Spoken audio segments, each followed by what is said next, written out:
सहना भवतु सहनौ भुनक्तु सह वीर्यं करवावहै तेजस्विनावधीतमस्तु मा विद्विषावहै। ॐ शान्ति शान्ति शान्तिः। शङ्करं शङ्कराचार्यं केशवं बादरायणं सूत्रभाष्यकृतौ वन्दे भगवन्तौ पुनः पुनः। ईश्वरो गुरुरात्मेति मूर्तिभेदविभागिने व्योमवद्व्याप्तदेहाय दक्षिणामूर्तये नमः। ॐ पाठाय प्रतिबोधितां भगवता नारायणेन स्वयं व्यासेन ग्रथितां पुराणमुनिना मध्ये महाभारतम् अद्वैतामृतवर्षिणीं भगवतीम् अष्टादशाध्यायिनीम् अम्ब त्वामनुसन्दधामि भगवद्गीते भवद्वेषिणीम्। यं ब्रह्मा वरुणेन्द्ररुद्रमरुतः स्तुन्वन्ति दिव्यैस्तवैः वेदैः साङ्गपदक्रमोपनिषदैः गायन्ति यं सामगाः। ध्यानावस्थिततद्गतेन मनसा पश्यन्ति यं योगिनः यस्यान्तं न विदुःसुरासुरगणा देवाय तस्मै नमः। यस्यान्तं न विदुःसुरासुरगणा देवाय तस्मै नमः।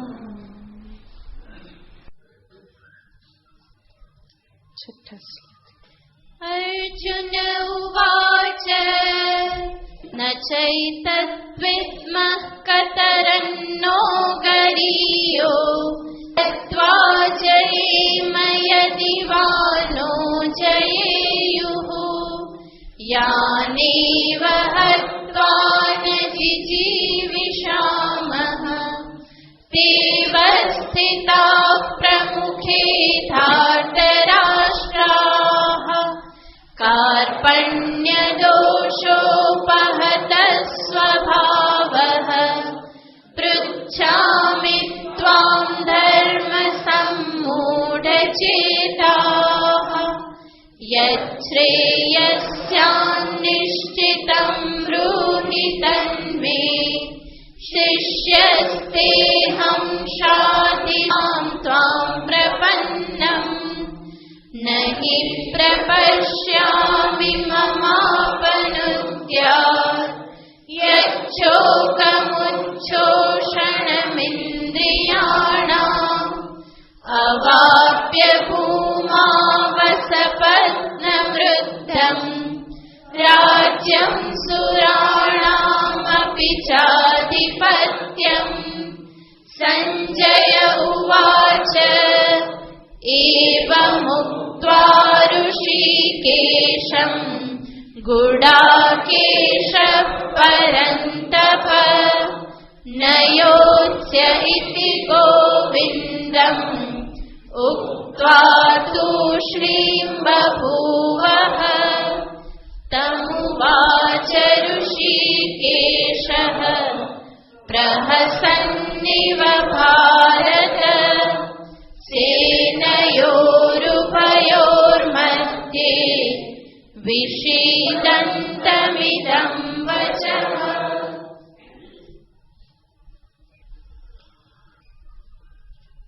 સંજય ઉવાચ. સંજય આપણને દર્શાવી રહ્યા છે અર્જુને ભગવાનનું શિષ્યત્વ ગ્રહણ કર્યું ત્યાર પછી શું થયું. એવ મુક્ત્વા ઋષિકેશમ ગુડાકેશઃ પરંતપ ન યોત્સ્ય ઇતિ ગોવિંદમ ઉક્ત્વા તુષ્ણીમ બભૂવઃ. તો અહીંયા સંજય આપણી સમક્ષ વર્ણન કરે છે કે આ પ્રમાણે ગુડાકેશઃ અર્જુન ઋષિકેશમ ઉક્ત્વા ઋષિકેશને કહીને તુષ્ણીમ બભૂવ ચૂપ થઈ ગયા. શું કહીને? તો અર્જુને કહ્યું ન યોત્સ્યે હું યુદ્ધ કરવાનો નથી. આ પ્રમાણે કહી અને અર્જુન ચૂપ થઈ જાય છે. તુષ્ણીમ બભૂવ. અત્યાર સુધી અર્જુને જે કહ્યું એના થકી અર્જુનના વ્યક્તિત્વમાં રહેલા અનેક ગુણો પ્રગટ થાય છે, જેના વિશે આપણે ગયે વખતે વિચાર કર્યો હતો કે અર્જુનમાં વિવેક, વૈરાગ્ય, શમ, દમ, ઉપરતિ, તિતિક્ષા, મુમુક્ષા, જિજ્ઞાસા આ બધા ગુણો જે છે એ અર્જુનમાં પ્રગટ થાય છે.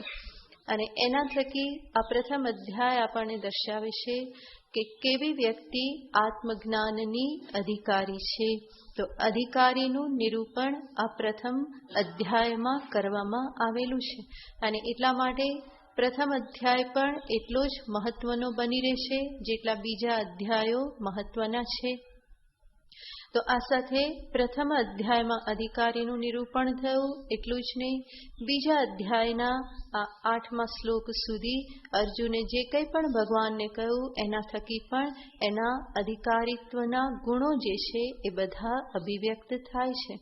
અને છેલ્લે મુખ્ય ગુણ અભિવ્યક્ત થાય છે એની જિજ્ઞાસા અને ભગવાન પ્રત્યેની અનન્ય શરણાગતિ, શિષ્ય ભાવ એ બંનેને પણ અર્જુને પ્રગટ કર્યા. એટલા માટે જ સંજય બંને માટે શબ્દ વાપરે છે ઋષિકેશમ ગુડાકેશઃ. ઋષિકેશ શબ્દનો અર્થ થાય છે જે ઇન્દ્રિયોના સ્વામી છે. ઋષિકાની ઇન્દ્રિયાણી તેષામ ઈશઃ એને કહેવાય ઋષિકેશ. તો એવા ઋષિકેશ કે જે ઋષિકેશ સર્વ ઇન્દ્રિયોના પ્રેરયિતા છે, સર્વ ઇન્દ્રિયોને એ પોષણ કરનારા છે. અર્જુને કહેલું હતું ઇન્દ્રિયોને શોષી લેનારો શોક, અને હવે અહીંયા સંબોધન કરે છે સંજય ઋષિકેશ. એ બતાવે છે કે અર્જુને એવા ઈશ્વરનું શરણું લીધેલું છે કે જે ઇન્દ્રિયોને શોષી લેનાર નહીં પરંતુ ઇન્દ્રિયોના પોષક છે. દરેક ઇન્દ્રિયના જે પ્રેરયિતા છે, ઉપનિષદમાં નિરૂપણ આવે છે શ્રોત્રસ્ય શ્રોત્રમ મનસો મનોયત ચક્ષુષશ્ચક્ષુઃ ઉત પ્રાણસ્ય પ્રાણઃ. કેનોપનિષદમાં વર્ણન આવે છે કે પરમાત્મા કોણ છે? તો કે ચક્ષુના પણ ચક્ષુ છે, આંખની પણ આંખ છે. આંખની પણ આંખ એનો અર્થ જે આંખને જોવાનું સામર્થ્ય પ્રદાન કરનાર છે. એ કાનના પણ કાન છે, એનો અર્થ કાનને જે સાંભળવાનું સામર્થ્ય પ્રદાન કરનાર છે. તો જેના કારણે આંખ આંખ બને, જેના કારણે કાન કાન બને છે એ જ પરમાત્મા છે. તો એવા પરમાત્માનું શરણું અહીંયા અર્જુન લઈ રહેલા છે અને એ ઋષિકેશ પરમાત્મા એનો અર્થ છે એ જે ઈચ્છે તે અર્જુન પાસે કરાવશે, એટલે જે ઋષિકેશ છે. અને અર્જુન માટે શબ્દ વાપર્યો ગુડાકેશ. એનો અર્થ ભગવાન જે એને કહેશે એ કરવાને માટે એ સમર્થ છે, જે ઈચ્છે એ કરાવશે અને બીજો જે કહેશે એ કરવાને માટે સમર્થ છે. એનો અર્થ ગુરુ અને શિષ્ય બંને બરાબર મેચ થાય છે, એમાં કોઈ પણ તકલીફ નથી. ગુરુ જે ઈચ્છે તે કરાવવાના છે અને શિષ્ય ગુરુ જે ઈચ્છે તે કરવાને માટે સમર્થ પણ છે. તો આ બંને શબ્દથી એ પ્રમાણે સૂચિત થાય છે ઋષિકેશમ અને ગુડાકેશ. એવમ ઉક્ત્વા અર્જુન તૂષ્ણીમ બભૂવ. હું યુદ્ધ નહીં કરું એવું કહી અને અર્જુન જે છે એ તૂષ્ણીમ બભૂવ શાંત થઈ ગયા. અને એ શાંત થયા તો પછી બોલવાનું કોણ શરૂ કરે? પરમાત્મા બોલવાનું શરૂ કરે. કારણ કે બે જણ સાથે બોલે તો સાંભળે કોને? એટલા માટે બોલનાર કેવા હોય? એક હોય અને એક સાંભળનારો હોય. બધા સાથે બોલે તો કોઈ કોઈને સાંભળી શકે નહીં. અને એવી જે વાણી જે છે એનું કોઈ પ્રયોજન સિદ્ધ થતું નથી, કોઈ અર્થ સિદ્ધ થતો નથી. માટે આચાર્ય જે છે જ્યારે શિષ્ય ચૂપ થાય ત્યારે જ બોલવાનું પ્રારંભ કરે. કારણ કે એ પોતે જ્યાં સુધી બોલતો રહે એનો અર્થ શું? અંદર કોઈક આવેશ છે, ઉકળાટ છે, અને એ જ્યાં સુધી બહાર ના નીકળી જાય ત્યાં સુધી એ સાંભળવા માટે પણ તૈયાર થવાનો નથી. માટે આચાર્ય હંમેશા રાહ જુએ કે ક્યારે બોલતો થાય, ક્યારે પ્રશ્ન પૂરો થાય અને પછી એનો ઉત્તર આપવું. તો આપણે અહીંયા જોઈએ છીએ કે અર્જુન ઘણું બોલ્યા પરંતુ ભગવાન વચ્ચે કંઈ પણ કહેતા નથી. હવે અર્જુન ચૂપ થઈ જાય છે, તુષ્ણીમ બભૂવ. અને ત્યારે ભગવાનને લાગે છે કે હવે મારે બોલવું સાર્થક છે. કારણ કે હવે અર્જુન પણ કેવા થઈ ગયા? સાંભળવાને માટે તૈયાર થઈ જાય. હવે એ બોલવા માટે ઉત્સુક નથી, પરંતુ હવે શેના માટે ઉત્સુક છે? સાંભળવા માટે ઉત્સુક છે. માટે તુષ્ણીમ બભૂવ, એ અર્જુન ચૂપ થઈ ગયા. ત્યાર પછી તમ ઋષિકેશ ઉવાચ, એને ઋષિકેશ ઉવાચ, ત્યાર પછી એને ઋષિકેશે ઇદમ વચઃ, આ વાક્યો એમને કહ્યા. ફરી એકવાર આ શ્લોક બોલો, 10મો શ્લોક સાથે. તમુવાચ ઋષિકેશઃ પ્રહસન્નિવ ભારત સેનયોરુભયોર્मध्ये વિષીદन्तમિદં વચઃ. તમ ઋષિકેશ ઉવાચ, તમ યાને જે આ પ્રમાણે વિષાદથી ગ્રસ્ત હતા અને હવે બધું બોલી અને ચૂપ થઈ ગયા એવા અર્જુનને. તમ અર્જુનમ, હે ભારત. ભારત ધૃતરાષ્ટ્રને સંબોધન છે. એ ભરત કુલમાં ઉત્પન્ન થયેલા છે. માટે સંજય એમને અહીંયા સંબોધન કરે છે, હે ભારત. સંજયનું મન એટલું બધું શુદ્ધ છે કે એને બધા કેવા લાગે છે? સરસ જ લાગે છે. માટે જે શબ્દ અર્જુન માટે વપરાય છે એ શબ્દ એ કોના માટે વાપરે છે? ધૃતરાષ્ટ્ર માટે પણ વાપરે છે. ભારત. આગળ એમને કહ્યું હતું હે પરંતપ, તો પરંતપ અર્જુન માટે પણ બોલાય છે. તો અહીંયા ધૃતરાષ્ટ્રને માટે સંજય આ શબ્દ વાપરે છે, હે ભારત. એવું કઈ અને ધૃતરાષ્ટ્રને કઈ સૂચિત કરવા માંગે છે કે તમે પણ ભરતકુલમાં ઉત્પન્ન છો, શ્રેષ્ઠ છો. આવી હીન ભાવનામાં ક્યાં બેસી ગયા? હજુ પણ પોતાના મહાન કુળને યાદ કરી અને આમાંથી જાગી જાઓ તો સારું. અને સંજય એને બીજું સૂચિત કરે છે કે તમે ભારત છો, એનો અર્થ મોહથી ગ્રસ્ત થઈ આ પ્રમાણે અંધ થઈ રહેવું તમને શોભા આપતું નથી. તમે પણ ભાયાને જ્ઞાન, વિવેક, વિદ્યા જે છે એમાં રત થાવ તો તમારું કલ્યાણ થાય. આ મોહમાં રત થયેલા છો એટલા માટે જ કુળનો સંહાર થઈ રહેલો છે. હજુ પણ જાગી જાઓ. ભારત સંબોધન કરી અને સંજય એ પ્રમાણે સૂચિત કરે છે. તો કે છે, હે ભારત, ઋષિકેશ તમ ઇદમ વચઃ ઉવાચ. તેને આ વચન કયા? તેને એટલે કોને? તો કે છે વિષીદંતમ. વિષીદંતમ એટલે જે વિષાદ કરી રહેલ છે એવા અર્જુનને. વિષાદથી ગ્રસ્ત એવા અર્જુનને આ વચનો કયા. ક્યારે કયા? ક્યાં કયા? સેનયોર ઉભયોર મધ્યે, બે સેનાની મધ્યમાં આ વચન કયા. કેવી રીતે કયા? તો સંજય કહેશે પ્રહસન ઇવ.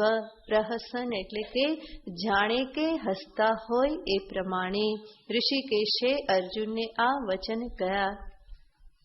સ્વાભાવિક જ આપણને પ્રશ્ન થાય કે અર્જુનની સ્થિતિ આટલી બધી કફોડી સ્થિતિ છે અને ભગવાનને હસવું આવી રહેલું છે. તો શું કારણ હશે કે ભગવાન આ પ્રમાણે હસ્યા? પ્રહસન ઇવ. અત્યારે તો બહુ જ ગંભીર સ્થિતિ છે. અર્જુન જેવી કટોકટી ગંભીર સ્થિતિ કદાચ કોઈ જીવના જીવનમાં પ્રાપ્ત થયેલી નહીં હોય. એવું ધર્મ સંકટ અર્જુનના જીવનમાં પ્રાપ્ત થયેલું છે. અને અર્જુન જેવો અર્જુન જે વીર જે છે એ પણ અત્યારે સાવ નંખાઈ ગયેલો છે. આપણા દેશી ભાષામાં કહીએ તો અધમુઆ થઈ ગયેલા છે. એવા અર્જુનની આજે સ્થિતિ જે છે ત્યારે પણ ભગવાનને શું થાય છે તો કે હસવું આવે છે. માટે સંજય કહે છે પ્રહસન ઇવ ઉવાચ. ભગવાન હસતા હસતા બોલ્યા.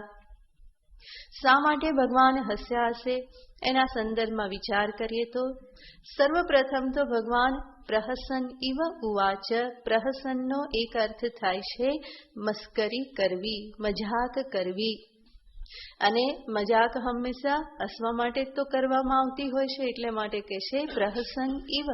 તો ભગવાન આ પ્રમાણે હસ્યા એનું પહેલું કારણ છે કે કદાચ ભગવાન હજુ પણ અર્જુન સાથે એ જ સખા ભાવે હજુ એ વ્યવહાર કરી રહેલા છે. અને એટલા માટે જ એક મિત્રના નાતે ભગવાન અર્જુનની મસ્કરી કરી રહેલા છે કે અર્જુન, આ સ્થિતિમાં તું આવું ક્યાં થઈ ગયું? તને યુદ્ધ કરવા આવ્યો અને કેવો થઈ ગયો? શક્તિહીન થઈ ગયો. તો અર્જુન ઉપર આ પ્રમાણે ભગવાન જાણે કે મજાક કરવા માંગતા હોય એટલા માટે ભગવાન હસ્યા એવું કહેવામાં આવે. બીજું જે અહીંયા સંજય કહેશે કે પ્રહસન ઇવ. ભગવાન જાણે કે હસતા હોય એ પ્રમાણે એમણે અર્જુનને આ વચનો કહ્યા. તો અહીંયા સંજય આવું એટલા માટે કદાચ કહેતા હશે કે ભગવાનનું મુખ જ એવું હસમુખું છે કે હસતા ના હોય તો પણ કેવા લાગે? હસતા હોય એવા લાગે. અને માટે સંજયને કેવું શું લાગ્યું તો કે ભગવાને હસતા હસતા કંઈક કહ્યું. તો વાસ્તવમાં હસ્યા ના પણ હોય, પરંતુ સંજયને એવું દેખાયું કારણ કે ભગવાનનું મુખ કમલ હંમેશા પ્રસન્ન હોય છે અને એટલું એમાં સૌંદર્ય છે, એટલું એમાં કોમળતા છે કે હંમેશા કેવા લાગે તો કે હસતા હોય એવા જ લાગે. આમ પણ વ્યવહારમાં આપણને ખબર છે ઘણા બધાના મુખ એવા હોય કે જોઈએ તો આપણને શું લાગે? એ હસે છે, પણ આપણે સામા હસીએ તો ભોઠા પડીએ, કારણ કે હસતા ના હોય. એમનું મુખ જ એવું હોય, આપણને એવું લાગે કે હસે છે પણ વાસ્તવમાં હસતા ના હોય. તો ભગવાનનું મુખ જે છે એ પણ એવું હસમુખું છે. અને એટલા માટે જ વાસ્તવમાં કદાચ ભગવાન હસ્યા ન પણ હોય છતાં પણ સંજયને શું લાગે છે? ભગવાન હસ્યા. અને એટલા માટે એ શબ્દ વાપરે છે પ્રહસન ઇવ, જાણે કે હસ્યા. તો વાસ્તવમાં હસ્યા છે એવો નિશ્ચય સંજયને પણ નથી. તો એમનું મુખ કમલ જ એવું છે કે હસમુખું, કે હસતા હોય એવું લાગે. અને બોલે તો પણ એ ગંભીર વાત કરતા હોય તો પણ કેવા લાગે તો કે હસતા હસતા બોલતા હોય એવું લાગે, વાસ્તવમાં ના પણ હસ્યા હોય. તો સંજયને આ પ્રમાણે દેખાય છે કે ભગવાન હસ્યા.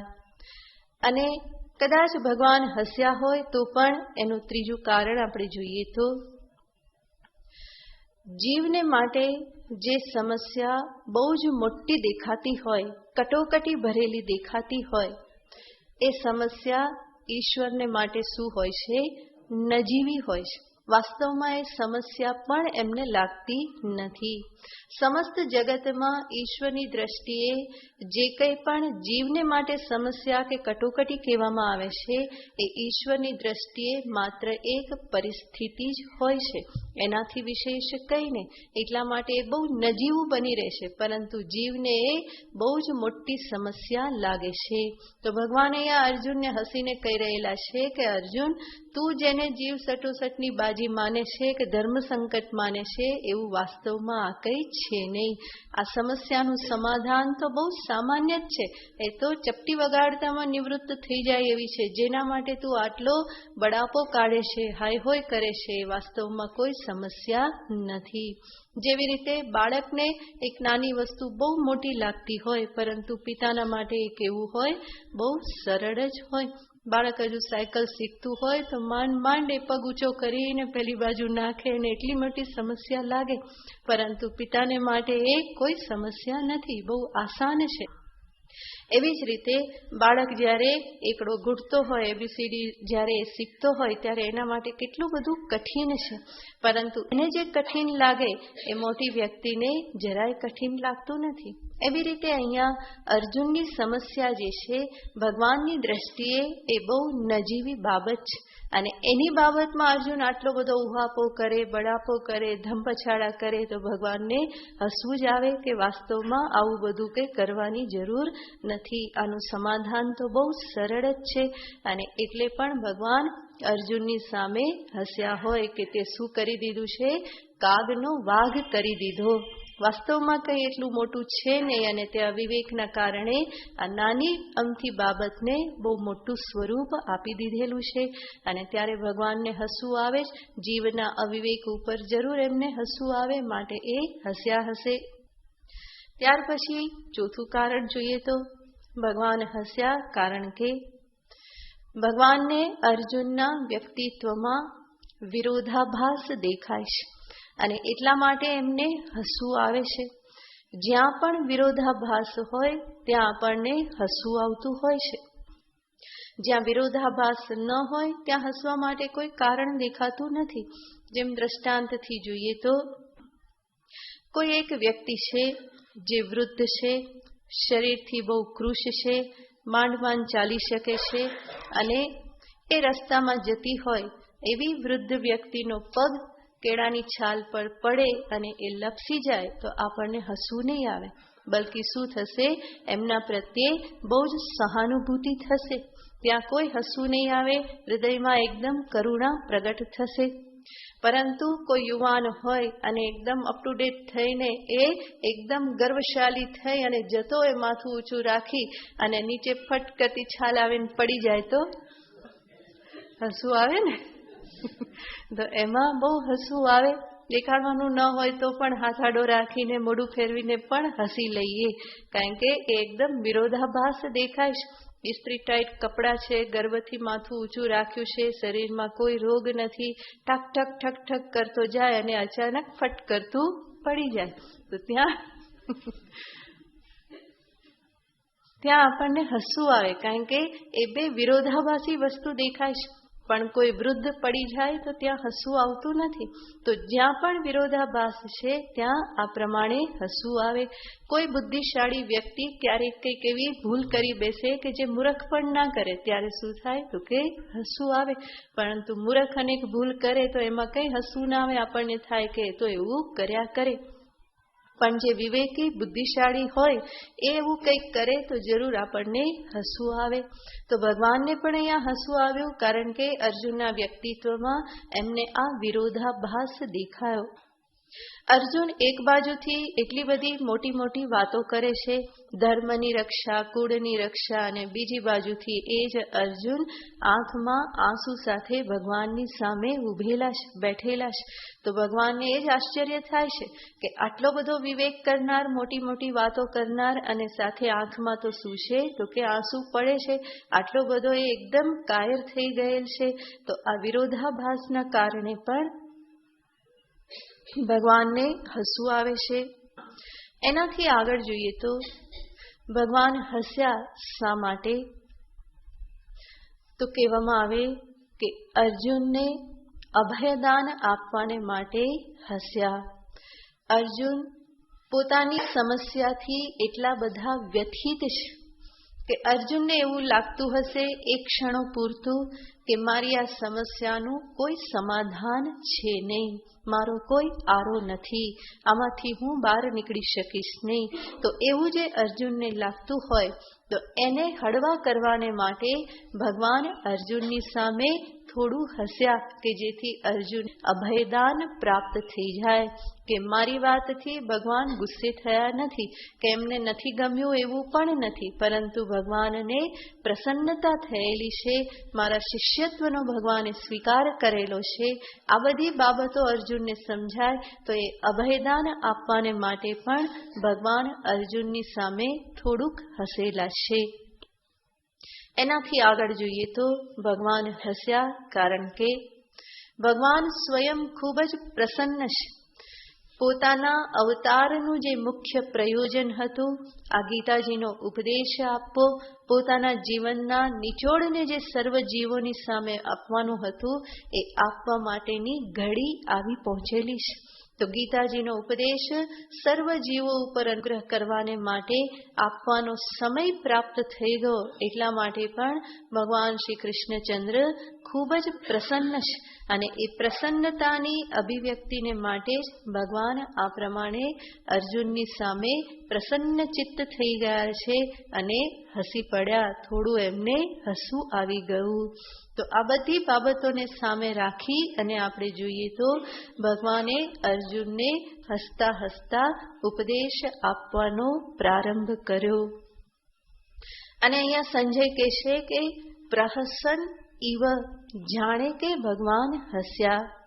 જાણે કે હસ્યા એનો અર્થ ભગવાન ખડખડાટ હસી પડ્યા નથી. જો એવું હસ્યા હોય તો સંજય ઈવ શબ્દ વાપરવો નહીં પડે, પરંતુ સંજયને પણ થોડો ડાઉટ થઈ ગયો કે ખરેખર હસ્યા છે કે નથી હસ્યા. તો એકદમ અટ્ટહાસ્ય તો ભગવાને કરેલું નથી, પરંતુ ભગવાન જાણે કે હસ્યા એનો અર્થ સંભવ છે કે ભગવાન હસ્યા હોય, ના પણ હસ્યા હોય, અને કદાચ ખૂબ હસવું આવતું હોય અને રોકી દીધું હોય. આપણા બાલાજી ભગવાનની જેમ, બરાબર ને? બાલાજીને સ્નાન કરાવીએ તો બહુ હસે એમ લાગે કે હમણાં હસી જ પડશે, એકદમ ખડખડાટ. તો વાસ્તવમાં એ મલક હસી રહેલા છે.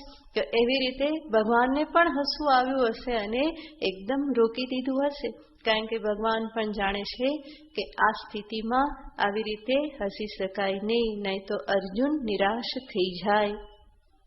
તો આચાર્ય એ બાબતમાં સજાગ હોય કે ક્યારે હસવું ક્યારે ના હસવું. માટે ભગવાન પણ પ્રહસન ઇવ, જાણે કે હસ્યા. તો એ એકદમ હસ્યા નથી, પરંતુ સંજયને લાગે છે કે ભગવાન થોડું હસીને આ પ્રમાણેના વચનો બોલ્યા. અને ક્યાં આ વચનો બોલ્યા? સેનયોર ઉભયોર મધ્યે, બે સેનાની મધ્યમાં. અને આ જ ભગવાનની ઉદારતા છે, કૃષ્ણચંદ્રની ઉદારતા છે, કે જેમાં એમણે કોઈ દેશ અને કાળને જોયા નથી. ભગવાને અર્જુનને એવું કહ્યું નહીં કે અર્જુન આ સ્થાન નથી શ્રેણી કલ્યાણની માગણી કરવા માટેની, કે અહીંયા શિષ્યત્વ પ્રગટ કરવા માટેનું આ સ્થાન નથી. બે સેનાની મધ્યમાં આપણે ઉભેલા છીએ એવું ભગવાને કંઈ જ કહ્યું નહીં. ભગવાને દેશ કાળ કોઈનો પણ વિચાર કર્યા વગર માત્ર અર્જુનની જિજ્ઞાસા અને અર્જુનની શરણાગતિને જોઈને જ ભગવાને ઉપદેશ આપવાનું પ્રારંભ કરી દીધું. અને એના થકી ભગવાન બતાવે છે કે આ બ્રહ્મ વિદ્યાને માટે આ જ વસ્તુઓ મુખ્ય છે. અંતરમાં તીવ્ર જિજ્ઞાસા હોય અને અનન્ય શરણાગતિ હોય તો એ વ્યક્તિ બ્રહ્મ વિદ્યાનો અધિકારી છે. તો ભગવાનનું આ ઔદાર્ય છે. ઉપનિષદ વિદ્યા તો અરણ્યમાં જઈને પ્રાપ્ત કરવી પડતી હતી, પરંતુ ગીતાનો ઉપદેશ ભગવાને ક્યાં આપી દીધો? બે સેનાની મધ્યમાં જ આપી દીધો. ભગવાને અર્જુનને એવું નહીં કહ્યું કે અર્જુન આ તો બહુ ગંભીર બાબત છે, આ તો જીવનની સફળતાની આ બધી ગુપ્ત એવી રહસ્યમય બધી વાતો છે, બ્રહ્મ વિદ્યા, આત્મજ્ઞાન, શ્રેય પ્રાપ્તિ, એ અહીંયા તને કરી શકાય નહીં. ચલ આપણે બંને ક્યાં જઈએ? જંગલમાં જઈએ અને ત્યાં શાંતિથી બેસી અને શું કરીએ? સત્સંગ કરીએ. એવું ભગવાને કહ્યું નહીં, કારણ કે ભગવાનને ખબર છે કે આવું કહેવાની જ વાર છે. અર્જુન તો એના માટે તૈયાર જ છે, ક્યારના કહે છે કે હું ભિક્ષાટન કરીને જીવન પૂરું કરું, જંગલમાં જઉં. માટે ભગવાન જરાય ચાન્સ લેવા માંગતા નથી. કે અહીંયા તો અહીંયા, હું તને અહીંયા જ ઉપદેશ આપું, આપણે અરણ્યમાં જવાની જરૂર નથી. તો સેનયોર ઉભયોર મધ્યે, બે સેનાની મધ્યમાં જ કોઈ દેશકાલને જોયા વગર ભગવાન અર્જુનને આ ઉપદેશ આપવાને માટે તૈયાર થઈ ગયા. તો વિષીદંતમ ઇદમ વચઃ ઉવાચ, ભગવાન આ વચન બોલ્યા. તો ત્યાર પછી આ બીજા અધ્યાયના 11મા શ્લોકથી ભગવાનના ઉપદેશનો પ્રારંભ થાય છે, જેને આપણે વાંચીએ. શ્રી ભગવાનુવાચ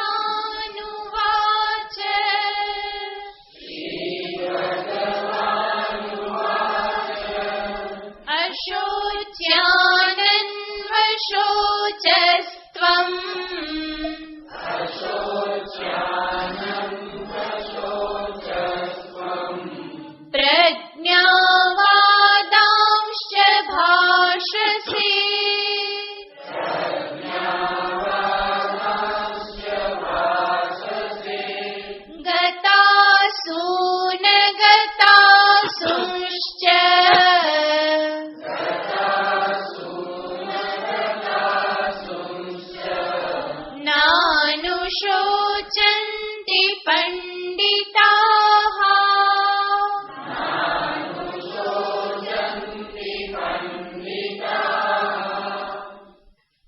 ખુલ્લા અવાજે બોલવાનું. હા, ઉપદેશ આપનાર કૃષ્ણ છે એને કેટલી બધી પ્રસન્નતા છે. પ્રહસનીવ ઉવાચ, અને ઉપદેશ શું આપે છે?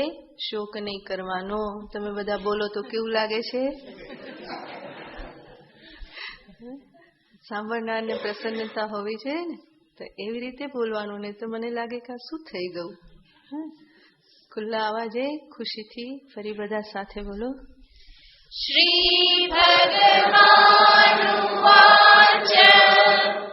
અશોચ્યાનન્વશોચસ્ત્વં પ્રજ્ઞાવાદાંશ્ચ ભાષસે ગતાસૂન ગતાસૂંશ્ચ નાનુશોચન્તિ પંડિતાઃ. શ્રી ભગવાન ઉવાચ. શ્રી ભગવાન બોલ્યા. શ્રીથી યુક્ત, ઐશ્વર્યથી યુક્ત, ભગથી યુક્ત એવા ભગવાન બોલ્યા. તો પહેલા પણ આપણે જોયેલું છે ભગવાન શબ્દનો અર્થ શું થાય. જે 6 પ્રકારના ભગથી યુક્ત છે એને કહેવાય ભગવાન. તો એવા ભગવાન બોલ્યા. શ્રી ભગવાન ઉવાચ. શું બોલ્યા ભગવાન? અશોચ્યાન અન્વશોચસ્ત્વમ. હે અર્જુન, અશોચ્યાન જેનો શોક કરવો ન જોઈએ, જે શોક કરવા યોગ્ય નથી એવા વિષયોનો અનુશોચહત્વમ તું શોક કરી રહેલો છે. અને એટલું જ નહીં, પ્રજ્ઞાવાદાંશ્ચ ભાષસે તું ડાયા વચનો પણ બોલી રહેલો છે. તો એક બાજુ તો શોક કરી રહ્યો છે, રડી રહ્યો છે, અને બીજી બાજુ પ્રજ્ઞાવાદાન ડાપણ ભરેલા વાક્યો પણ બોલી રહેલો છે. પરંતુ હકીકત છે ગતાસૂન અગતાસૂંશ્ચ પંડિતાઃ ન અનુશોચંતી. ગતાસૂન જેના પ્રાણ જતા રહ્યા છે, જે મૃત્યુ પામી ગયેલા છે, અગતાસૂન જે મૃત્યુ પામ્યા નથી, એની બાબતમાં પંડિતાઃ ન અનુશોચંતી. જે પંડિત જે છે એ એના વિષયનો શોક કરતા નથી. તો આજે પ્રથમ શ્લોક જે છે એમાં જ ભગવાન શ્રી કૃષ્ણચંદ્ર સમસ્ત ગીતાજીના ઉપદેશના તાત્પર્યને બતાવી દીધેલ છે. આપણે હમણાં જ સાંભળ્યું હતું કાશીકાનંદજી મહારાજ પાસે કે ગીતાજીનું તાત્પર્ય શેમાં છે. તો કોઈ પણ શાસ્ત્ર જે છે એનું તાત્પર્ય શેમાં છે એ નિશ્ચય કરવાને માટે 6 લિંગનો ઉપયોગ કરવામાં આવે છે. એમાંથી એક લિંગ જે છે એનું મહારાજે અહીંયા નિરૂપણ કર્યું હતું.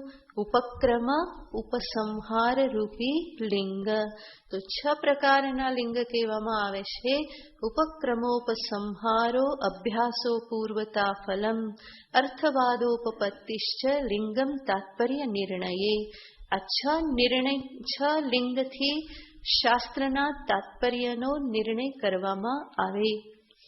તો આ મીમાંસા વિષય છે, વિચાર વિષય છે કે કોઈ પણ શાસ્ત્ર જે છે એ શાસ્ત્ર મને શેનો ઉપદેશ આપવા માંગે છે એ સર્વપ્રથમ નક્કી થવું જોઈએ. અને એ જેનો ઉપદેશ આપવા માંગે છે એમાં જ એનું તાત્પર્ય છે એવું કહેવામાં આવે. તો ગીતા શાસ્ત્ર જે છે એનું તાત્પર્ય એનો અર્થ ગીતા શાસ્ત્રમાં મુખ્ય ઉપદેશ શેનો આપવામાં આવેલો છે એ નિર્ણય કેવી રીતે થાય. તો દરેક શાસ્ત્રના તાત્પર્યનો નિર્ણય કરવાને માટે 6 લિંગને બતાવવામાં આવે છે. એ 6 લિંગમાં સર્વપ્રથમ છે ઉપક્રમ ઉપસંહાર. ઉપક્રમનો અર્થ છે જ્યાંથી વાતની શરૂઆત કરી હોય, અને ઉપસંહાર એટલે જ્યાં વાતની પૂર્ણાહુતિ કરી. આપણે વ્યવહારમાં પણ જ્યારે કોઈ વ્યક્તિને કંઈ વાત કરવાની હોય, સમજાવવાની હોય, તો આપણે પહેલા એને શરૂઆત કરીએ છીએ. કે જો હું તને આ પ્રમાણે કહેવા માંગુ છું. આ રીતે શરૂઆત કરીએ, પછી વચ્ચે ઘણું બધું બતાવીએ, દાખલા દ્રષ્ટાંત ફરીને કહેતા જઈએ અને વાત પૂરી કરીએ ત્યારે ફરી પાછું શું કહીએ, જો મારું કહેવાનું તાત્પર્ય આ જ છે, આ પ્રમાણે જ હું તને કહેવા માંગુ છું. તો વ્યવહારમાં જે આપણે ઉપયોગમાં લઈએ છીએ એને જ અહીંયા મીમાંસામાં ઉપયોગમાં લેવામાં આવે છે. તો અહીંયા પણ આપણે જોઈએ તો ભગવાન ગીતાના ઉપદેશનો પ્રારંભ કરે છે. અશોચ્યાન અન્વશોચસ્ત્વમ પ્રજ્ઞાવાદાંશ ભાસસે, અને છેલ્લે ભગવાન કહે છે નાનુશોચંતી પંડિતાહ. પંડિત જે છે, જે વિદ્યાવાન જે છે, પંડિતનો અર્થ થાય વિદ્યાવાન, આત્મવિષયા બુદ્ધિ પંડા, એવી જે બુદ્ધિ જેની પાસે છે, સા અસ્તિ એશામ, એ જેની પાસે છે એને કહેવાય પંડિત. આત્મજ્ઞાન બ્રહ્મ વિદ્યાને જ પંડા કહેવામાં આવે છે અને એવી બુદ્ધિ જેની પાસે છે એને કહેવાય પંડિતાહ. તો ભગવાન કહે છે જે વિદ્યાવાન જે છે એ શોક કરતા નથી. એનો અર્થ ભગવાન જે ઉપદેશ આપવા માંગે છે એ ઉપદેશ શેનો આપવા માંગે છે? શોક નિવૃત્તિને માટે જ ઉપદેશ છે. અને ભગવાન જે અહીંયા ઉપદેશનો પ્રારંભ કરે છે એનો અંત આવે છે 18મા અધ્યાયના 66મા શ્લોકમાં, જે આ ઉપદેશ ભગવાને આપ્યો. અને એ છેલ્લો શ્લોક છે સર્વધર્માન પરિત્યજ્ય મામેકમ શરણમ વ્રજ અહં ત્વા સર્વ પાપેભ્યો મોક્ષયિષ્યામિ મા શુચઃ.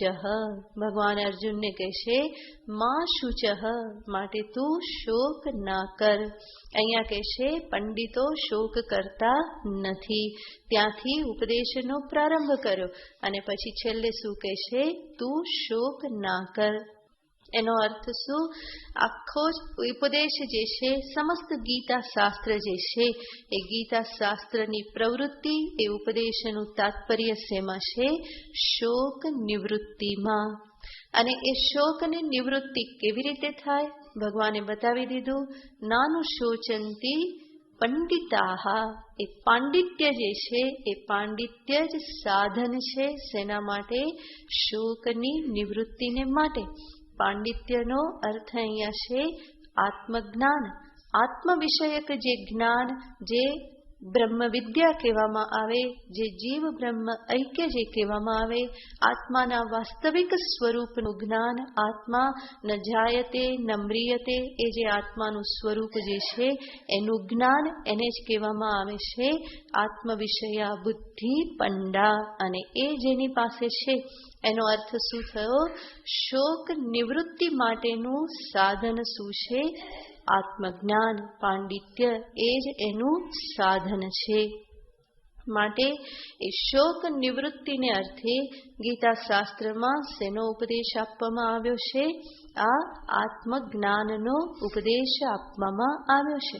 તો જે સમસ્ત ગીતા શાસ્ત્ર જે છે એનું તાત્પર્ય છે શોકની નિવૃત્તિ કરવી.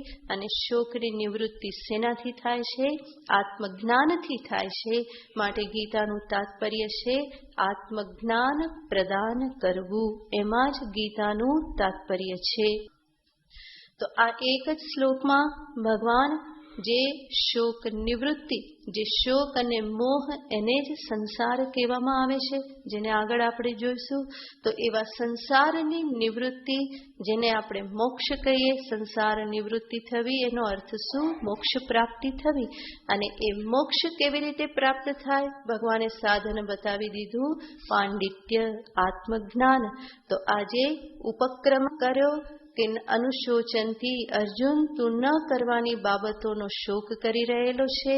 પંડિતો ક્યારેય પણ શોક કરતા નથી.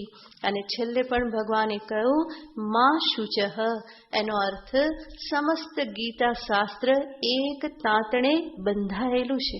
અને એ તાંતણો કયો છે? તો કે શોક નિવૃત્તિને માટે આપવામાં આવેલો આત્મજ્ઞાનનો ઉપદેશ. સ્પષ્ટ થયું? તો આ પ્રથમ લિંગ છે. ઉપક્રમ ઉપસંહાર, જેનાથી સિદ્ધ થાય કે ગીતા શાસ્ત્ર આપણને શું ઉપદેશ આપવા માંગે છે. તો કે જ્ઞાનનો ઉપદેશ આપવા માંગે છે, અને જ્ઞાનનો ઉપદેશ શેના માટે આપવા માંગે છે? શોક અને મોહની નિવૃત્તિને માટે, કે જે શોક અને મોહ સંસારના બીજભૂત છે, કારણભૂત છે. આ પહેલા અધ્યાયમાં જ એનું નિરૂપણ થઈ ગયું. અર્જુન જે છે એ અર્જુન શોક અને મોહથી ગ્રસ્ત થયા, એટલા માટે જ ધર્મ અધર્મનો વિવેક ન રહ્યો. તો એ ધર્મના અવિવેકનું કારણ શું થયું? શોક અને મોહ. અને આવા શોક અને મોહ જ્યારે પણ કોઈ પણ જીવને થાય તો એમાં સૌથી પહેલું શું થાય છે? ધર્મનો ત્યાગ થઈ જાય, અધર્મનું સેવન થવા લાગે. અર્જુન પણ પોતાના ક્ષાત્ર ધર્મનો ત્યાગ કરી અને અધર્મ એવા ભિક્ષાટનનું સેવન કરવામાં પ્રવૃત્ત થઈ ગયા. તો શોક મોહ જે છે એ ધર્મના વિવેકને નષ્ટ કરી દેશે. એટલું જ નહીં, જે જીવ ધર્મનું પાલન કરે છે એ પણ ફરી કેવી રીતે કરે છે? સકામ ભાવે કરે છે, અહંકાર સાથે કરે છે, ફળની અભિસંધિ સાથે કરે છે. અને એટલા માટે ફરી પાછો એ ધર્મથી બંધાય છે, અને એ ધર્મ કર્મના ફળને ભોગવવા માટે ફરી સંસારમાં આવવું પડે છે. ફરી એ પ્રમાણેના કર્મ કરે છે, અહંકાર સાથે, સકામ કામના સાથે કર્મ કરે, ફરી એના ફળ ભોગવવા માટે આવવું પડે. અને ફળ જે પ્રાપ્ત થાય, સુખ દુઃખ ફળ પ્રાપ્ત થાય, એનાથી ફરી શોક મોહ થયા કરે. તો આ શોક અને મોહ થાય તો ફરી પાછો વિવેક જતો રહે, ધર્મનો વિવેક. તો આ આખું ચક્ર જે છે એ ચાલ્યા કરે. તો શોક અને મોહ જે છે એ સંસાર માટેના બીજભૂત છે. તો એવા શોક મોહની નિવૃત્તિ કરાવી અને ગીતા શાસ્ત્ર મને મોક્ષ પ્રદાન કરવાને માટે પ્રવૃત્ત થયેલ છે. માટે જ એને કહેવામાં આવે છે કે ગીતા શાસ્ત્ર કેવું છે? બ્રહ્મ વિદ્યારૂપી છે. એ મોક્ષ કેવી રીતે પ્રાપ્ત થાય? શોક મોહ જે છે બીજ નિવૃત્તિ કેવી રીતે થાય? તો કે માત્ર ને માત્ર પાંડિત્યથી, આત્મજ્ઞાનથી જ સંભવ બને છે. માટે ભગવાન શેનો ઉપદેશ આપે છે? આત્મજ્ઞાનનો ઉપદેશ આપે છે. તો આત્મજ્ઞાનના ઉપદેશને માટે જ ગીતા શાસ્ત્રની પ્રવૃત્તિ છે કે જેના થકી શોકની નિવૃત્તિ થાય. તો એને ઉપક્રમ અને ઉપસંહાર, એને જોતા આપણને ખ્યાલ આવે કે ભગવાન શોક નિવૃત્તિને અર્થે આત્મજ્ઞાનોપદેશમાં પ્રવૃત્ત થયેલા છે. બીજું લિંગ દર્શાવવામાં આવે છે એ છે અભ્યાસ. ઉપક્રમ ઉપસંહાર, અને ઉપક્રમ ઉપસંહાર એક શબ્દ છે. ઉપક્રમોપસંહારો, બીજું છે અભ્યાસ. અભ્યાસનો અર્થ થાય છે ફરીને કહેવું, પુનરાવૃત્તિ કરતા રહેવું. આ બધા જ લિંગને આપણે વ્યવહારમાં પણ જોઈશું. વ્યવહારમાં જ્યારે આપણે કઈ વાત કરતા હોઈએ અને જે મુખ્ય વાત આપણે દર્શાવવા માંગતા હોઈએ એને આપણે વચ્ચે ફરી કહેતા જઈએ. જો આ પ્રમાણે છે માટે હું આમ કહું છું, આ પ્રમાણે છે માટે હું આમ કહું છું, માટે તારે આમ કરવું જોઈએ. તો જે આપણે કહેવા માંગતા હોઈએ એને ફરીને આપણે રિપીટ કરતા રહીએ છીએ. એ રિપીટેશનને જ અહીંયા કહેવામાં આવે છે અભ્યાસ. ગીતાજીના આ બીજા અધ્યાયમાં જ ભગવાન અનેક વખત આ શોક નિવૃત્તિને ભગવાન દોહરાવે છે. આ જ અધ્યાયના તમે શ્લોક જોશો 25, 26, 27, 28, 30.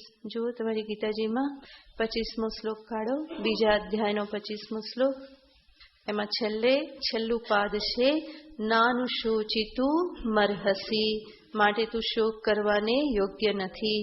26માં છેલ્લું પાદ છે નૈવમ શોચિતું મરહસી, આ પ્રમાણે તું શોક કરવાને માટે યોગ્ય નથી. ફરી 27માં નત્વમ શોચિતું મરહસી, ફરી 28માં તત્ર કા પરિદેવના, એ પરિદેવનાનો અર્થ પણ થાય છે શોક. એમાં શોક શું કરવો? ફરી 30માં ભગવાન શું કહેશે? નત્વમ શોચિતું મર્હસી. ફરીને ભગવાન શું કહી રહેલા છે? શોક કરવો યોગ્ય નથી, શોક કરવો યોગ્ય નથી. તો આને શું કહેવામાં આવે? અભ્યાસ. એનો અર્થ ભગવાન આપણને શું ઉપદેશ આપવા માંગે છે કે આ રોદણા રોવાનું છોડ, આ બધું યોગ્ય નથી. સંસ્કૃતમાં આપણે સાંભળીએ થોડું સારું લાગે, માં શુચઃ, અને આપણે ગુજરાતીમાં કેવું હોય તો આવી રીતે કહીએ કે હવે રોદણા રોવાનું બંધ કર, આ પ્રમાણે તું કાયર ના બન. તો ભગવાન ફરીને અહીંયા અર્જુનને કહે છે આ શું છે? અભ્યાસ છે. ફરીને ભગવાન રિપીટેડલી આ પ્રમાણે કહે છે. શું બતાવે છે? ભગવાન શેનો ઉપદેશ આપવા પ્રવૃત્ત થયા છે? શોક નિવૃત્તિને માટે જ ભગવાન આ ઉપદેશ માટે પ્રવૃત્ત થયેલા છે. તો આને કહેવાય અભ્યાસ રૂપી લિંગ. ફરીને ભગવાન આ પ્રમાણે કહે છે. માટે સિદ્ધ થાય છે ગીતાજીનો ઉપદેશ શોક નિવૃત્તિને માટે છે. તો ઉપક્રમોપસંહાર અભ્યાસ. ત્રીજું લિંગ આવે છે અપૂર્વતા. અપૂર્વતાનો અર્થ છે જે ઉપદેશ બીજે ક્યાંય આપવામાં આવ્યો ના હોય એવો ઉપદેશ આપવો. જે જ્ઞાન બીજે ક્યાંયથી પ્રાપ્ત ન હોય એવું જ્ઞાન આપવું. તો એ જ વેદાંત શાસ્ત્રનું અપૂર્વતા ગણવામાં આવે. ગીતા એ વેદાંત શાસ્ત્ર છે, વેદાંતનો એમાં બોધ છે, ઉપનિષદ શાસ્ત્ર છે. તો એમાં અપૂર્વતા છે. અપૂર્વતા એટલે કે એ જ્ઞાન બીજે ક્યાંયથી પ્રાપ્ત થતું નથી. એવું જ્ઞાન જ્યારે પ્રદાન કરવામાં આવે તો એને કહેવાય છે અપૂર્વતા. ઘણા લોકો કે ગીતાજી આપણને શું શીખવવા માંગે છે? તો કે ગીતાજીમાં કર્મનો ઉપદેશ છે. પણ વાસ્તવમાં જોઈએ તો કર્મનો ઉપદેશ આપવાની જરૂર નથી. કર્મમાં મનુષ્યની સહજ પ્રવૃત્તિ છે જ. માત્ર કર્મને સરખા કરવાનો ઉપદેશ આપવો પડે, કર્મની પ્રવર્તના માટે ઉપદેશ આપવો પડે નહીં. કર્તૃત્વ તો બધામાં રહેલું જ છે. એટલું જ નહીં, દ્વૈતનો બોધ આપવા માટે પણ ગીતાજીએ મહેનત કરવી પડે નહીં. કારણ કે દ્વૈતનું ભાન તો આ પ્રત્યક્ષ ઇન્દ્રિયોથી જ થઈ રહેલું છે. તો જેનું ભાન પ્રત્યક્ષ ઇન્દ્રિયોથી થતું જ હોય એનો ઉપદેશ આપવાનો ના હોય. એટલું જ નહીં, જીવ અને ઈશ્વર વચ્ચેનો ભેદ જે છે એ ભેદ તો પહેલેથી જ જીવ પોતે માનીને બેઠેલો છે. તો એના ઉપરથી ફરી પાછો ભેદનો ઉપદેશ આપો તો ભ્રાંતિ કેવી થશે? ડબલ થઈ જશે. એક તો ભેદ ભ્રાંતિ લઈને બેઠેલો છે, એના ઉપર ફરી ભેદનો ઉપદેશ આપવામાં આવે તો ભ્રાંતિ કેવી થઈ જાય? તો કે ડબલ થઈ જાય. અને દ્વિબદ્ધો સુબદ્ધો ભવતી. બે વખત ગાંઠ મારે તો એ કેવું થઈ જાય? વધારે ટાઈટ થઈ જાય. તો આ બે વખત ગાંઠ મારવા જેવું છે. દ્વૈતનો બોધ આપવાની જરૂર નથી. જીવ અને ઈશ્વર જુદા છે એવો બોધ આપવાની કોઈ શાસ્ત્રે જરૂર નથી. એ તો પહેલેથી જ જીવ પોતે પકડીને બેઠેલો છે.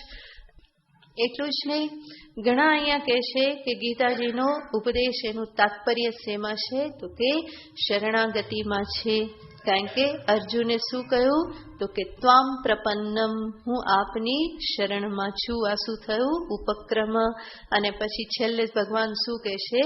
સર્વધર્માન પરિત્યજ્ય મામેકમ. તો ઉપક્રમ ઉપસંહાર શું થયા? ત્વામ પ્રપન્નમ એ શું થઈ ગયું? શરણાગતિ. છેલ્લે ભગવાન પણ શું કહે છે? મારા શરણે આવ. તો શું કરશો તમે?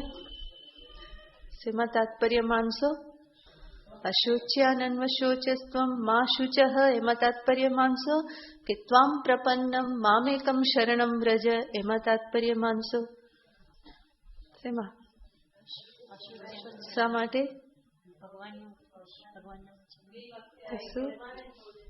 વક્તા કેવો હોવો જોઈએ? એક હોવો જોઈએ. ત્વામ પ્રપન્નમ કોણ બોલે છે? અર્જુન બોલે છે. અને સર્વધર્માન પરિત્યજ્ય મામેકમ શરણમ વ્રજ એ કોણ બોલે છે? ભગવાન બોલે છે. માટે એ ઉપક્રમ ઉપસંહાર તાત્પર્ય કહી શકાય નહીં. વાતની શરૂઆત એક કરે ને બીજો પૂરી કરે તો આપણે સમજવું, એણે કીધું એ સમજવું કે એમને કીધું એ સમજવું ખબર પડે નહીં. તો જે વક્તા જે છે હંમેશા કેવો હોવો જોઈએ? એક હોવો જોઈએ. માટે જ અહીંયા ઉપક્રમ સમજવાનો હોય તો ક્યાંથી સમજવાનો હોય? અશોચ્યાનન્વ શોચસ્ત્વમ એ શ્લોકથી શરૂ કરી અને માં શુચઃ. તો શરણાગતિ જે છે એમાં પણ તાત્પર્ય હોઈ શકે નહીં. ભેદ બુદ્ધિ, શરણાગતિ અને ભેદ બુદ્ધિ તો રહેવાની જ છે. તો એ ભેદનો ઉપદેશ આપવામાં શાસ્ત્રનું તાત્પર્ય હોઈ શકે નહીં, કારણ કે એ તો બધા પહેલેથી જાણે છે. દરેક જીવ જાણે છે કે મારાથી ઈશ્વર જુદો છે. ભક્ત બન્યા પછી પણ ભક્ત શું જાણે છે? હું ભક્ત અને એ ભગવાન એ મારાથી જુદા છે. તો જુદા છે તો જાણે જ છે, એનો બોધ આપવાની જરૂર રહેતી નથી. પરંતુ જે વાસ્તવિકતા હકીકત છે, જીવ અને ઈશ્વર બંને જુદા નથી, જીવ બ્રહ્મ એક જ છે. એ ઐક્ય બોધ આપવાને માટે આ ગીતાજીની પ્રવર્તના છે, એની પ્રવૃત્તિ છે. માટે એ જ અપૂર્વતા છે, જે ઐક્ય બોધ વેદાંત શાસ્ત્ર સિવાય ક્યાંયથી પ્રાપ્ત થતો નથી. ગીતાજી વેદાંત શાસ્ત્ર ઉપનિષદના જ સારભૂત છે. માટે એની પણ અપૂર્વતા શેમાં છે? અભેદ જ્ઞાનમાં જ એની અપૂર્વતા છે. અને આવું જે ફળ જે છે, જે આવી જે અપૂર્વતા જે છે, એ અપૂર્વતા જે હોય એમાં જ શાસ્ત્રનું તાત્પર્ય કે પ્રામાણ્ય ગણવામાં આવે. બાકી બીજી બધી વાતો તો બીજે બધેથી પણ પ્રાપ્ત થઈ જતી હોય તો એમાં તાત્પર્ય ગણવાનું ના હોય. તો અપૂર્વતા. ત્યાર પછી ચોથું લિંગ છે ફલમ. ફળ બતાવવામાં આવ્યું. એ ફળ શેનું બતાવવામાં આવ્યું એના આધારે તાત્પર્યનો નિર્ણય થાય. તો ગીતાજીમાં અનેક જગ્યાએ આત્મજ્ઞાનનું ફળ બતાવવામાં આવેલું છે. ભગવાન બીજા અધ્યાયમાં જ કહેવાના છે, એશા બ્રાહ્મી સ્થિતિ પાર્થ નૈનામ પ્રાપ્ય વિમુહ્યતિ.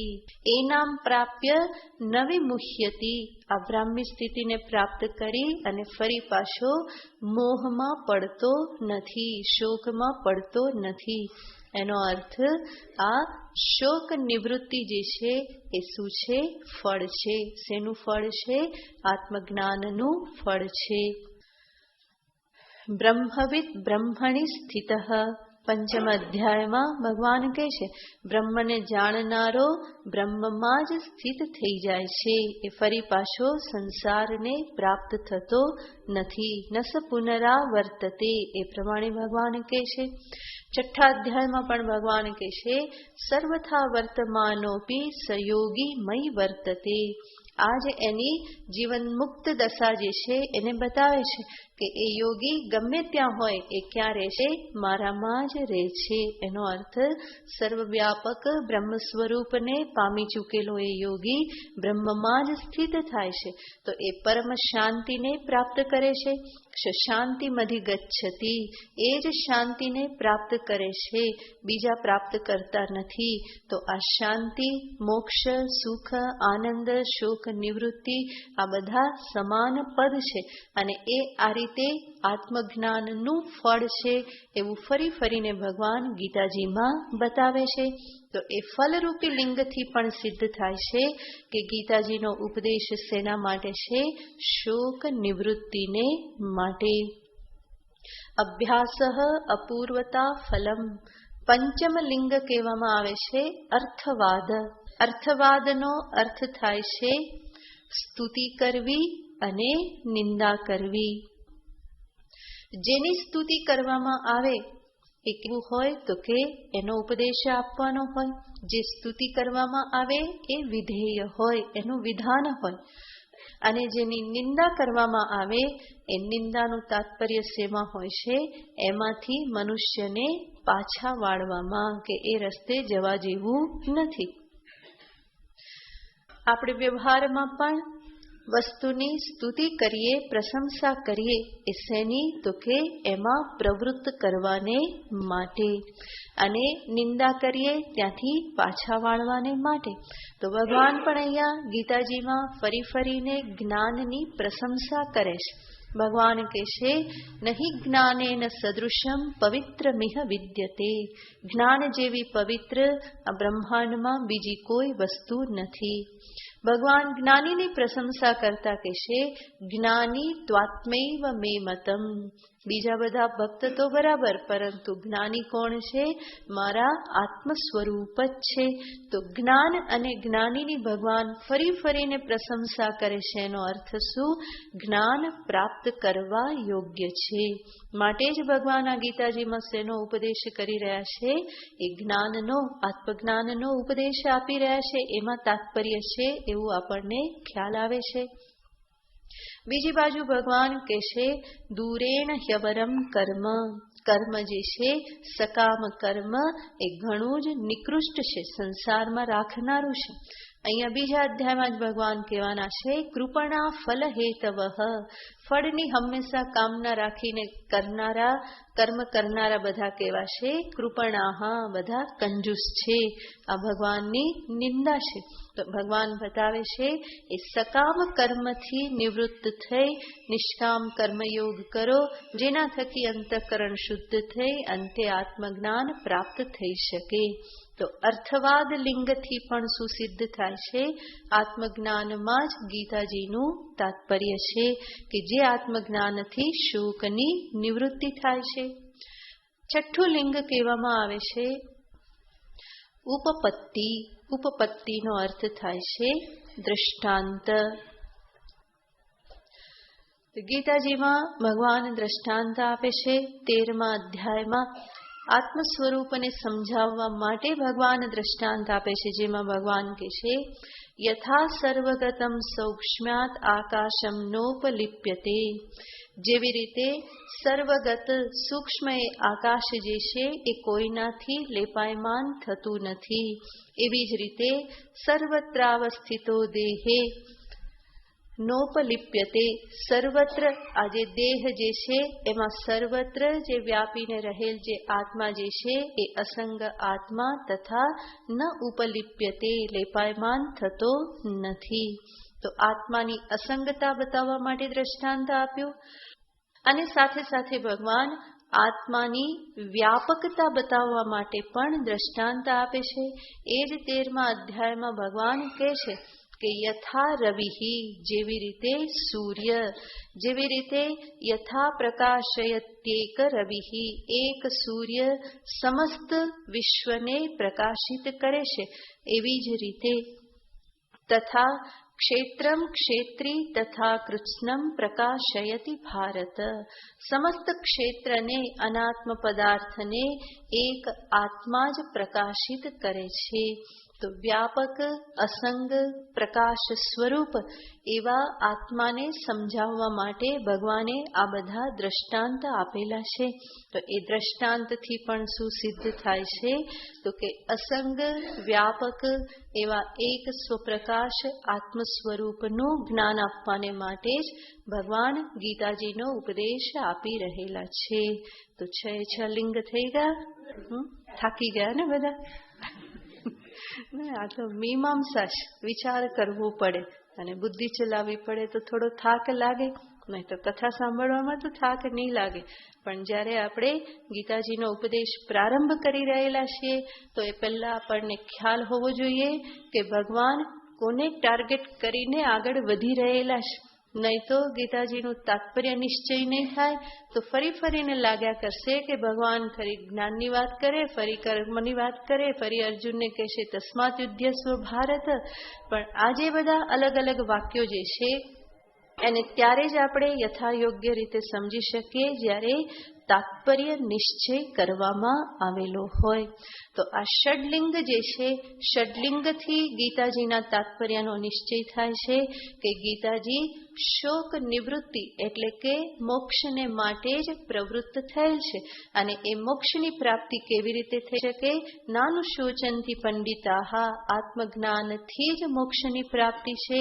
નાન્ય પંથા વિમુક્તયે, નાન્ય પંથા અયનાય વિદ્યતે, ઋતે જ્ઞાનાન્ન મુક્તિ, જ્ઞાનાદેવ તુ કૈવલ્યમ તમેવ વિદિત્વા અતિમૃત્યુમેતિ. આ બધા જે વેદ વચન ઉપનિષદ વચન જે છે એ એક અવાજે બધા કહે છે કે જ્ઞાનથી જ મોક્ષ પ્રાપ્ત થાય છે. અને ભગવાન પણ અહીંયા પોતાના શબ્દમાં કહી ચૂક્યા, પંડિતાહ નાનુશોચંતી, બીજા બધા જ શોક કરશે, પરંતુ શોકથી મુક્ત કોણ થશે? પંડિત જ મુક્ત થશે. શોક સ્થાન સહસ્રાણી ભયસ્થાન સતાની ચ, દિવસે દિવસે આવિશંતિ મૂઢાહ ન પંડિતાહ. તો કહેવામાં આવ્યું છે જે મૂઢ વ્યક્તિ જે છે એ દિવસમાં 100 વખત શોકથી ગ્રસ્ત થશે, 1000 વખત મોહથી ગ્રસ્ત થશે. તો નાની નાની વાતમાં અનેક વખતે દુઃખી થઈ જાય છે. એ કોણ છે? મૂઢાહ. મૂઢાહ એટલે અજ્ઞાની પુરુષ. પરંતુ ન પંડિતાહ, પંડિત આ પ્રમાણે શોક અને મોહથી ગ્રસ્ત થતા નથી. એનો અર્થ આત્મજ્ઞાનનું બલ હોય તો જ અંતરમાં શોક મોહનો ઉદય નહીં થાય. અને શોક મોહ એ જ તો સંસાર છે. બાહ્ય વિષય જે છે એ કોઈ સંસાર નથી. ઘર, રસ્તા, પર્વત, નદી, વૃક્ષ એ સંસાર નથી. પરંતુ સંસાર શું છે? ફરી ફરી શોક અને મોહથી ગ્રસ્ત થઈ જવું, ફરી ફરીને મોઢું લટકી જાય, એ શું કહેવામાં આવે? સંસાર કહેવામાં આવે. અને એવી વ્યક્તિને કહેવાય સંસારી. પરંતુ જે પંડિત જે છે કોણ છે? આઠે પ્રહોર આનંદ રે, સુખ કે દુઃખની જેને ના આવે હેડકી, આઠે પ્રહોર આનંદ રે. ગંગા સતી કહે છે જેને સુખ દુઃખની હેડકી ના આવે, આઠે પ્રહોર શું રહે છે? આનંદ રહે છે. એ આનંદ શેના કારણે રહે છે? આત્મજ્ઞાનના કારણે. અહમ પરિપૂર્ણ બ્રહ્મૈવાહમસ્મી. આજે એશા બ્રાહ્મી સ્થિતિ પાર્થ, જેને ભગવાન આગળ કહેવાના છે. સ્થિત પ્રજ્ઞતા જેને ભગવાન કહે છે, એ આત્મજ્ઞાન જેને પ્રાપ્ત કર્યું એને શોક મોહ થતા નથી. જ્યાં સુધી એ જ્ઞાન પ્રાપ્ત ન થાય, શોક મોહમાંથી મુક્ત નહીં થવાય. આ આત્માને ઓળખ્યા વિના રે, 184 નહીં તો ટળે રે. એ જે આત્મજ્ઞાન જે છે, જે 184 જે સંસાર જે છે એને ટાળવા માટેનો ઉપાય છે. તો ભગવાન આ આત્મજ્ઞાનનો જ સમસ્ત ગીતા શાસ્ત્રમાં ઉપદેશ આપી રહેલા છે. કારણ કે આત્મજ્ઞાનથી જ મોક્ષ પ્રાપ્ત થવો સંભવ છે. જે બંધન જે છે શેના કારણે છે? અજ્ઞાનના કારણે. માટે અજ્ઞાનની નિવૃત્તિ શેનાથી થાય? માત્ર ને માત્ર જ્ઞાનથી જ સંભવ બને. તો એ જ્ઞાન એ જ ગીતા શાસ્ત્રનું તાત્પર્ય છે કે જેના થકી મોક્ષની પ્રાપ્તિ થાય. તમે કહેશો પણ તો 3જા અધ્યાયનું શું? કર્મયોગો નામ તૃતીયોધ્યાય. એ વાત પણ સાચી છે. કર્મનો ઉપદેશ ભગવાને આપ્યો. શેના માટે? જ્ઞાનને માટે. તો મુખ્ય તાત્પર્ય છે જ્ઞાનમાં. પરંતુ આ જે આત્મજ્ઞાન જે છે એ આત્મજ્ઞાન કેવા મનમાં ઉત્પન્ન થાય? આત્મજ્ઞાન પ્રાપ્ત કરવાને માટે એક વિશેષ પ્રકારના અંતઃકરણની, મનની જરૂર છે. કેવું અંતઃકરણ? તો કહેવામાં આવે છે શુદ્ધ અંતઃકરણ અને એકાગ્ર નિશ્ચલ એવું અંતઃકરણ જરૂરી છે. શેના માટે જરૂરી છે? આત્મજ્ઞાનને માટે. તો આત્મજ્ઞાન એ અંતઃકરણમાં ઉદય પામે એટલા માટે શુદ્ધ અંતઃકરણ જોઈએ. અને એ અંતઃકરણને શુદ્ધ કરવા માટે ઉપાય શું છે? કર્મયોગ. માટે ભગવાન કર્મયોગનો ઉપદેશ આપે છે. અને એ જ અંતઃકરણને એકાગ્ર કરવા માટેનો ઉપાય છે ભગવત ભક્તિ, ઉપાસના. અને માટે ભક્તિ યોગો નામ 12ધ્યાય. તો અંતઃકરણની શુદ્ધિ કર્મયોગથી, અંતઃકરણની એકાગ્રતા ભક્તિ ઉપાસનાથી. આ પ્રમાણે શુદ્ધ અને એકાગ્ર થયેલા અંતઃકરણમાં આત્મજ્ઞાનનો ઉદય થાય. અને એ આત્મજ્ઞાનથી જીવ પોતાના બ્રહ્મ સ્વરૂપને સમજી અને મુક્ત થઈ જાય. તો આ રીતે સમસ્ત ગીતા શાસ્ત્રમાં જ્ઞાન, કર્મ, ભક્તિ આ 3નો ઉપદેશ છે. પરંતુ ત્યાં સમજવું જોઈએ જ્ઞાન જે છે એ મુખ્ય છે. કર્મ અને ભક્તિ જે છે કોના માટે છે? જ્ઞાનને માટે છે. બરાબર? કર્મ અને ભક્તિ એ જ્ઞાનને માટે, અને જ્ઞાન કોના માટે? મોક્ષને માટે. બરાબર? તો જ્ઞાનથી શું પ્રાપ્ત થાય? મોક્ષ પ્રાપ્ત થાય. એ જ્ઞાનને પ્રાપ્ત કરવા માટે ફરી કોની જરૂર પડે? કર્મયોગ અને ભક્તિની. તો કર્મયોગ ભક્તિ પણ જરૂરી છે. ભગવાન એનો પણ ઉપદેશ આપે છે, પરંતુ એ શેના માટે છે? તો કે જ્ઞાનને માટે. જ્ઞાનને માટે હું અધિકારી બનું, યોગ્ય બનું, મારું અંતઃકરણ શુદ્ધ થાય, એકાગ્ર થાય, એટલા માટે શેની જરૂર છે? કર્મયોગની, ભક્તિની જરૂર છે. તો કર્મયોગ અને ભક્તિ જે છે મને ક્યાં સુધી પહોંચાડી દેશે? જ્ઞાન સુધી. અને પછી જ્ઞાન શું કરે છે? મોક્ષ પ્રદાન કરે છે. તો જ્ઞાન પછી તરત જ મોક્ષ છે. કર્મ અને ભક્તિ જે છે એ ક્યાં પહોંચાડે છે?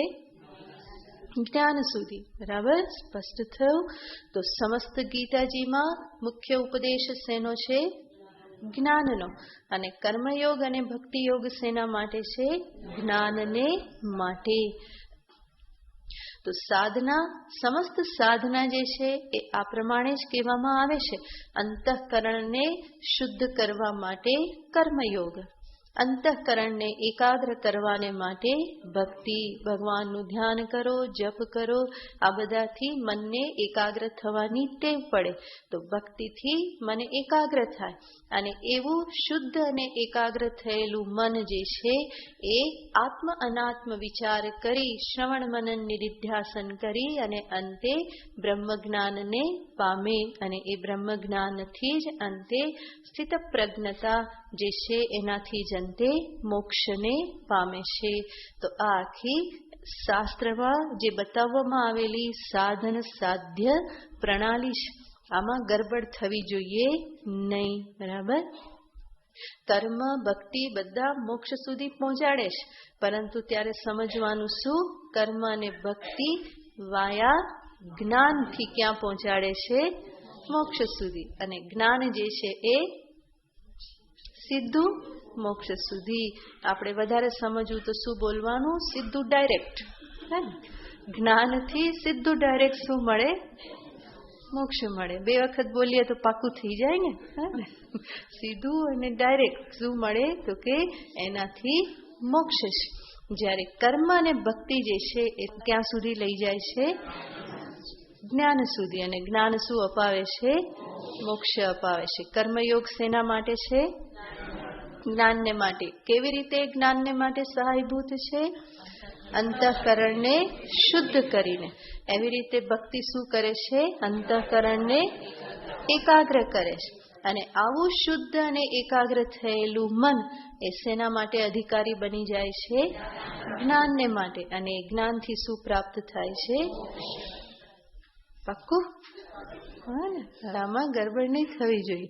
તો ગીતાજીમાં જ્ઞાન, કર્મ, ભક્તિ બધાનો ઉપદેશ છે, એની ના નથી.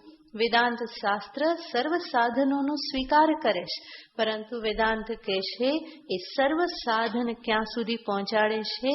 જ્ઞાનને માટે અધિકારી બનાવે છે. અને અજ્ઞાનની નિવૃત્તિ શેનાથી થાય? જ્ઞાનથી જ થાય. રૂમમાં અંધારું હોય ત્યારે શું કરવું પડે? અંધારાને દૂર કરવા માટે પ્રકાશ જ લાવવો પડે. એના માટે એક સ્વિચ દબાવવી એટલી જ પૂરતી છે. પછી તમે કહો કે અહીંયા હું શું કરીશ? તો કે સાવણીથી વાળીને શું કરું? અંધારાને બહાર કાઢી મૂકવું. તો એ ના થાય. કે તમે કહો કે અહીંયા હું 108 વખત ભગવાનના નામના જપ કરી લઉં, મને શું થઈ જશે? અંધારું દૂર થઈ જશે. થશે? અજ્ઞાનની નિવૃત્તિ ક્યારેય પણ કર્મ કે ભક્તિથી થાય નહીં. એટલા માટે ત્યાં જ્ઞાનની જ અનિવાર્યતા છે. જ્ઞાનથી જ અજ્ઞાનની નિવૃત્તિ થાય. અને એ જ્ઞાન સુધી મને કોણ પહોંચાડે છે? કર્મ અને ભક્તિ પહોંચાડે છે, યોગ્ય બનાવે છે. માટે જરૂર દરેક રસ્તા એક સ્થાને પહોંચાડે છે. આવું તમે અનેક વખત સાંભળતા હશો. બરાબર? ઘણા બધા કહે છે કે બધા માર્ગો ક્યાં લઈ જાય છે? એક જ સ્થાને બધા લઈ જાય છે. વાત સાચી, એક જ સ્થાને લઈ જાય છે. સ્વામી દયાનંદજી મહારાજ બહુ સરસ એમાં સમજાવે કે જરૂર બધા જ માર્ગો એક સ્થાને લઈ જાય છે, પણ એક સ્થાન એટલે કયું સ્થાન માનવાનું? જ્ઞાન. અને પછી જ્ઞાન થકી શું? મોક્ષ. એ દ્રષ્ટાંતથી સમજાવતા હોય કે કોઈ એક પર્વત હોય અને પર્વત ઉપર મંદિર હોય, દેવ દર્શન કરવા તમારે જવું હોય તો એ પર્વત ઉપર તમે જમણી બાજુથી ચડી શકો, ડાબી બાજુથી ચડી શકો, આગળથી ચડી શકો, પાછળથી ચડી શકો. એ જે 5-6 રસ્તા જે છે બધા રસ્તાથી તમે ચડી શકો અને ચડીને તમે ક્યાં સુધી પહોંચી શકો? મંદિર સુધી. પણ મંદિરની અંદર જે દેવ બેઠેલા છે એના દર્શન કરવા માટે એક જ દરવાજો હોય, એમાંથી જ અંદર જવું પડે.